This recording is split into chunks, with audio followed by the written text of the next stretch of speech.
called a short guy, I have forgotten his name, but he's in one of his sermons, he said, unajua hii dunia, magari mabovu yanabebwa na mazima. Meaning, kila mtu ako na weakness. But let us not focus on our weaknesses. So, wale ambao ni wazito kiasi, if you hold my hand, definitely the feedback will be very positive. So good people, we are not competing. Let's work as a team.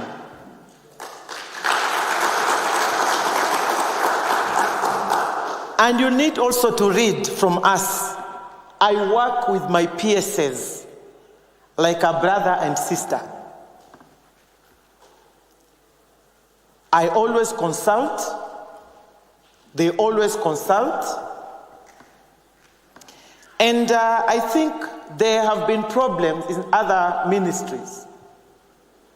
But when it comes to public service, gender, and affirmative action, we are solid as one.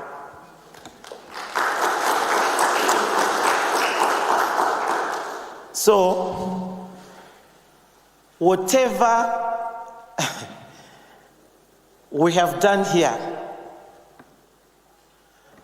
PS amesema, tumefanya nini? For now, tumejifunga. But I believe tutajifungua by next year, July. So good people, for me, is to support you.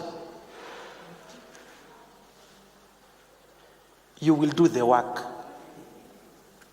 You will do the work. And you know you have the capacity. DG, case G na kushinda.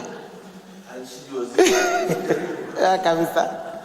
So, last, what is chasing you? What is chasing you determines the speed. When you are chased by a chameleon, you don't need to run. You just watch the chameleon struggling. But when you are chased by a cobra, this is when you will discover your athletic talent. So good people, put the two in place, into perspective, and then judge it. Are you being chased by a chameleon or a cobra? Asanteni sana.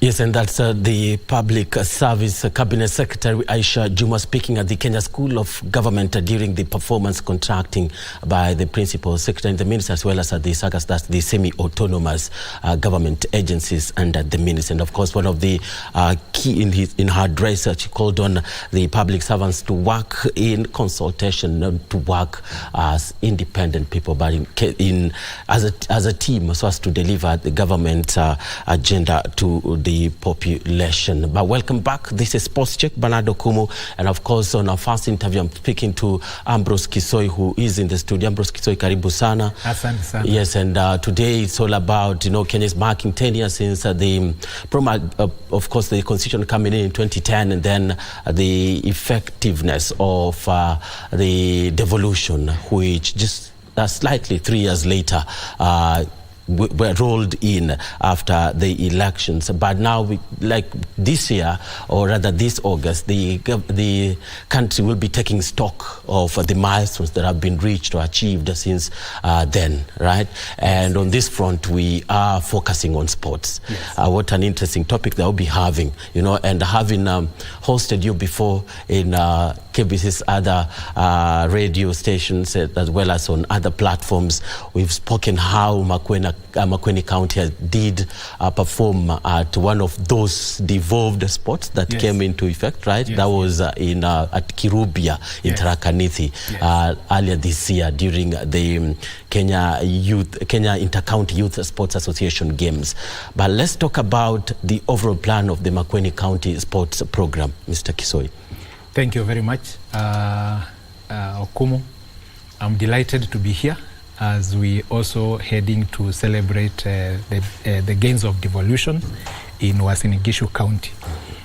Makueni County, as one of the counties, has a huge plan on sports in terms of as a devolved unit, and therefore we've been our keen interest from the start.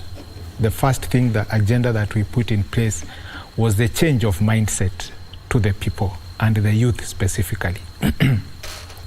Remember that our youth, if not well guided, they will always demand that they are paid for every small thing that they do.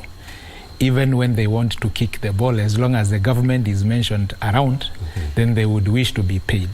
So we invested in programs and awareness to make sure that our youth understand that sports, the opportunities that we are going to give them are a platform for them to excel and showcase their talent, looking forward to higher levels, which I think in Makueni we have achieved this to a great extent. And therefore our sportsmen and women embraced a program that we called League Mashinani, where this League Mashinani is based, ward-based. Therefore, all our 30 wards run a league managed and administrated by ward sports councils. These ward sports councils are members of the public of that ward that are elected by club officials. And therefore, for the start, we normally have the clubs do their elections, and then delegates from the clubs meet at sub-ward level and elect a sub-ward committee, which now in turn elects a ward sports council. It is this ward sports council that takes charge of all sporting activities within the wards. So if I want to run a tournament or a tournament called Kisoi Cup, I cannot just come into the ward and start running a tournament. I have to sit with the ward sports council for that particular ward and explain to them what I want to achieve with that tournament and what I bring on board. So once we have agreed, then the sports council calls the coaches and the captains of all the teams, and they have a meeting and explain to them the modalities of that tournament and agree on the date that that tournament will be played, and therefore suspend League Mashinani, play the tournament, and then resume the League Mashinani after that. This League Mashinani goes through for like 9 months, and then within that period, the sports council and the coaches panel are able to come up with a ward all-star team that now represents the ward at a sub-county level, where we turn that league now into a tournament, which we call Super Cup, and then we play at sub-county level. They make a team, and then they meet at the county level, finals, now the sub-counties, and then from there we invite scouts from all over the country, and then we select a county team. That one is able to give us a clear path on how to get teams for our Kenya Youth Inter-County Sports Association. Yes, indeed. Yes. Yes, and we'll be, when we come back, we'll be delving into some of the disciplines that have really come out. You know, they've already been formed, and the teams are already competing in some of the national or regional leagues, including basketball.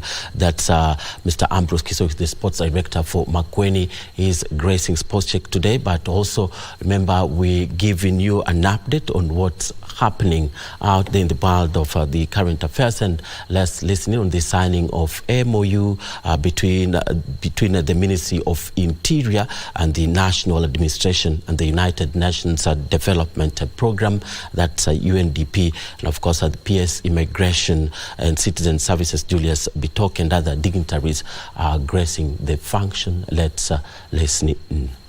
Happy to note that has helped more than 25 countries to go through the journey of digital identity. And we are happy to also join, or rather we are happy to have UNDP as our partner to help us be able to share experiences, share some of the technical advisories, so that we can be able to go through this. Digital ID is a very delicate project, and I kept on telling Anthony, it is a standalone project. It's a very delicate project. It requires a lot of consultation, and I'm happy to note that we have been able to consult widely. We have consulted with the civil society. We are now consulting with UN. We are going to go out there to the public through public participation so that we can engage them. Because this project is not only a government project, it is the project of the people of Kenya. And we want to get it right in round one. We don't want to make mistakes. That is why we are making it as consultative as it can get, so that we are able to get it right in round one. Otherwise, any small mistake can be very costly on this kind of project. And as I say that, I want to thank UNDP for accepting to be part of this. And as we may be aware, digital ID, which we are talking about here, is the foundation of access of digital services or online services. We have launched 5,000 services, but the consumption of those services is hinged around digital identity, that we have to get a digital ID that is very accurate so that Kenyans can, at the ease, at their convenience of their homes, enjoy the 5,000 services that were launched on the eCitizen platform. So as we speak here this morning, all these 5,000 services, eCitizen, CRS, NRB, they are all interconnected in a very special way. So this is really a very exciting moment to have this digital ID, because it's the foundation of robust system that will be able to ensure that Kenyans are able to enjoy digital services, and the government also is able to get as much revenue as possible.